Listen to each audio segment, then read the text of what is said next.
think it's best to begin how I sort of got into sound healing. I was quite dismayed with how I was being taught Chinese medicine at my school. It was so physical based. And I went to see an Ayurvedic practitioner that is practice medicine coming from India. And she told me that I should really tap into my artistic side and get into sound healing. And it really must have tapped some form of destiny, because it just went from there. There were so many synchronicities that happened. I was introduced to David Hickey, who works with the crystal bowls. And I started having dreams about the tuning forks, and just the research, I started discovering, wow, this is really the frontier of where medicine is going, working with vibration, working with sound. And what I really learned was that sound is very much working within the realm of healing. It really marries art and science in this great creative tapestry where we can actually make healing something that isn't so much just about this kind of sedated practitioner and then patient kind of relationship. It can be something that's very expressive, something we can co-create together, and something we can embody with our voice, with our movements, which really engages a lot of aspects of the self that need help, that need regeneration. Because in my mind, a lot of health is rooted in chi stagnation, which is the vital energy not moving enough, because our societies are so inhibited. So the sound really allows us to get that energy moving in great dynamic ways.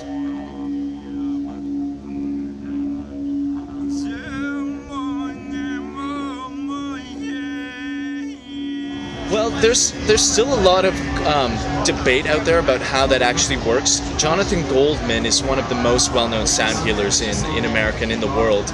And his view is that this kind of idea that there are certain notes that work with the chakras, which is mostly the diatonic scale, from C, from the root, all the way up to B at the crown. No one knows where the model actually came from, but so many people have been using it and just finding that it works incredibly well in the therapeutic environment. So Jonathan really stresses that intention must have a huge part to play in this. So when I work with someone with the bowls, the idea is that a certain bowl will be producing a note that if the patient and I both concentrated on it, vibrating, for instance, the root chakra, then the bowl will transmit to that chakra. And that's kind of how it's been working. And the idea is, when our chakras, which are our energetic anatomy, when they get out of balance, they kind of can make a tone that is disharmonious, because energy is moving, it's a frequency, so it's always making a sound. And if our chakras are imbalanced, for instance at the root, that C note may be a little sharp or a little flat.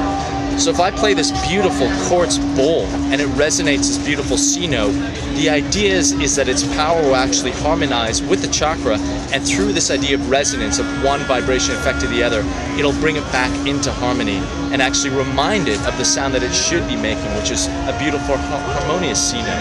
And the therapeutic benefits really speak for themselves.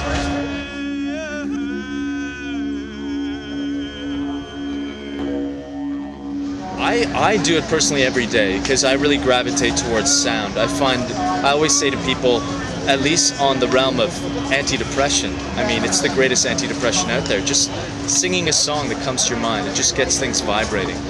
So I always use the bowls in all of my treatments, and my treatments usually involve acupuncture. So when my patient is on the table with the needles, it's already working them on an energetic level.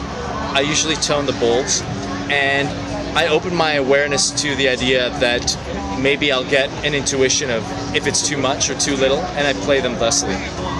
But I really encourage my patients to use sounding exercises, toning, vocal exercises as much as they want, and to use the bowls in any capacity as much as they want as well. The key is to just be in touch with yourself, be self-aware of your own energy, and that will really lead you and guide you to how much you need of these amazing therapies.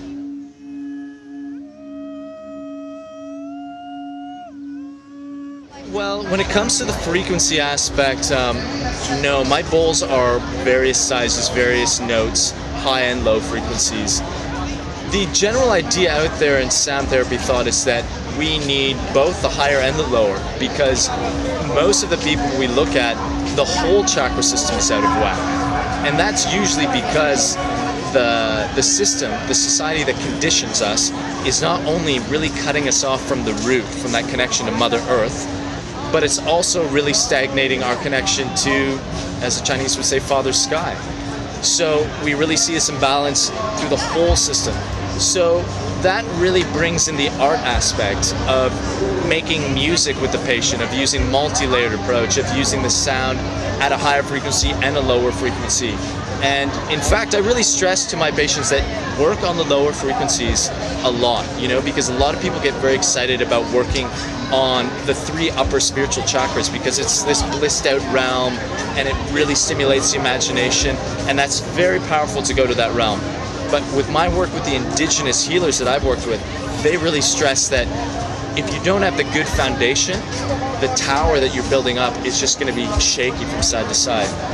And when people really go into the root and they study what is known as the animism of the indigenous cultures, which is this idea that there's spirit inherent in everything, in the plants, in the animals, they see that that blissed out, enchanted realm of spirit that most people think is only in the upper chakras, it's in the bottom too, even more so. And I've had amazing experiences with shamans shaking and feeling what they call the telluric forces coming up from Mother Earth, from the core. And those can be some of the most amazing experiences that I've had, and that's all Muladhara, the root chakra, which is absolutely amazing. Well, there's 7 main chakras. Most people agree on that, but there's a lot of theories now that there's even more chakras below and more chakras above. I think 9 is kind of the common one people are throwing around now because there's 2 that they found apparently above the crown. In Chinese medicine, they actually believe that every single acupuncture point is a minor chakra in itself because they're all vortices of energy that are spiraling. So on that realm, who knows? There could be many, many more that we can work with.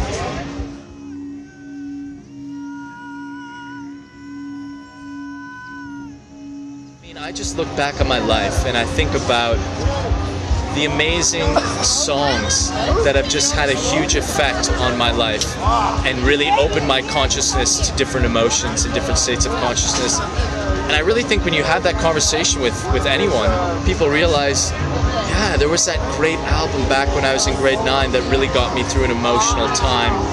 Or maybe there was that great song that just hit at the most appropriate time, and I remember recording a song back in the day when we had tapes, you know, over and over and over again on both sides, so I could just repeatedly listen to it. And it was maybe a sad Radiohead song that really played my heartstrings to get that motion moving. And when you open that conversation with people and you get them to see music as a healing tool, I find a lot of my patients and clients go back and they bring so much more attention to how they listen to music. And I find a lot of my patients stop listening to music so much, in fact, because once our achievements get them more in touch with their self-awareness, they realize that music can so profoundly affect them that they want to leave a song in them to settle and really honor that composition and the magic that it brings when it transmits maybe a shake-up of our own frequency.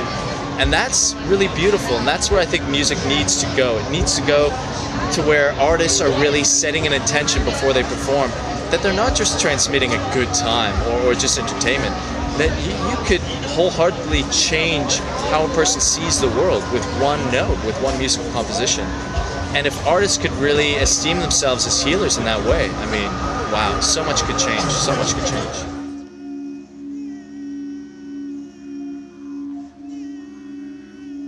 Absolutely. Like, I mean, you said it, it is the most powerful voice of all, because everyone is born with a unique voice that is perfect for their body, for the imbalances that they're facing, and it is the most malleable instrument in the world. I mean, you can make a trumpet sound, you can make any instrument sounded in your human voice, and the register, I mean, you can go very low, and you can go very, very high, and you can go all over the place, and it's also just so direct, because you're moving the throat chakra.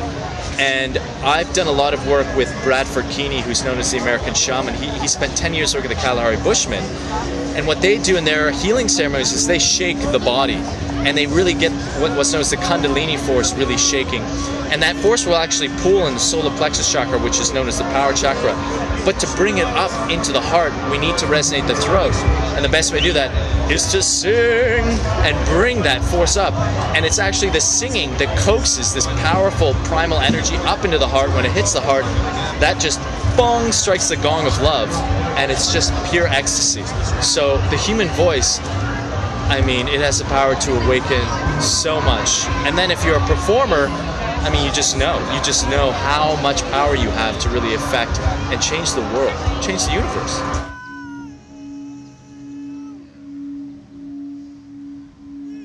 Absolutely. More or less, I mean, the experiences I found with my patients is that when I play the bowls and I start singing with the bowls, I usually just channel stuff when I sing with the bowls. Sort of reminiscent of a great Icelandic band called Sigur Rós that some people might be aware of. The lead singer of that band actually, some of the songs just sings in what he calls gibberish, a language he created called Hopelandic. And I love their music, and so when I start playing the bowls, I'm always singing all the time, and it just gave me this great venue to make sounds in a very abstract way, and to use vowels, sacred sounds, and mantra. And when I add that dimension with my treatments, it tends to really unlock things, and people can start to weep, people can start to feel joy, and at that moment I will go with them using my intuition to see if it's the heart center, and encourage them, if that's joy, keep laughing, move your body, and I encourage them to shake on the table, and they do, and that gives them a moment to really take that energy and use the whole body as an instrument to embody it. And it's amazing because so much can be released, and so much blocks and stagnation for that chi, the energy to flow, can be released. And the most amazing situations have been when I've been performing with the bowls, and I do sort of incantations with one bowl, and I sort of allow myself to be kind of like a Qawwali singer, Nusrat Fateh Ali Khan, and just allow myself to ecstatically speak these sounds. And people in the audience start to weep uncontrollably at certain instances, and I weep, and it's just this amazing connection of the universal energy of sound just reaching beyond barriers, and it's the most amazing force I've ever worked with.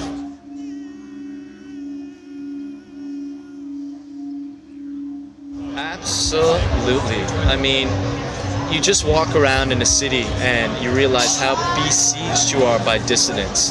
That in fact the whole musical scale that we use in modern times, and this I think goes back to about the 1800s, there was a universal tuning method that the elite sort of forces indoctrinated, so that all instruments that were playing in symphonies at the time had to tune to that frequency. And I think we've only discovered now that before that sort of general tuning standardization that happened, there was many other places that we would tune our instruments that were much more compatible with working in the healing realms.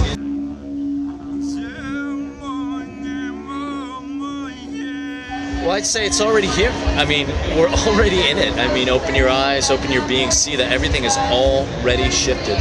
And if there's something that I learned from working with the indigenous healers, is that they very much emphasize children in all of their ceremonies. They always have children in their ceremonies because they always want us to regard the continuity of life, that we always have our ancestor spirits to draw wisdom from.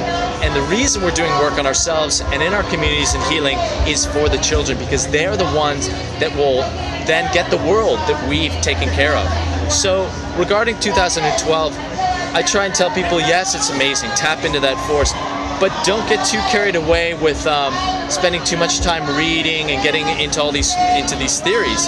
Get into embodying it in your life and get this energy flowing so that you can represent to the children who are coming in that this is a spiritual world now, and we're recognizing that, not just physical, and we really need to clean things up and allow freedom to really unfurl and be expansive as the universe is.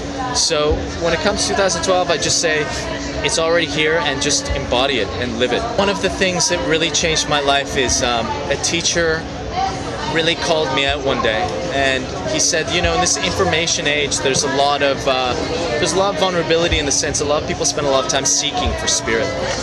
And my teacher really called me out, and he said, you know, who's willing to be a finder? Who's willing to live up to everything they've learned up to this moment and really model it and present it as who they are? So I really encourage people to say, stop seeking, realize that you've found already so much with your life. You are what you've been looking for. Embody that, spread it around, get beyond just the dualism, and really connect with people on that level.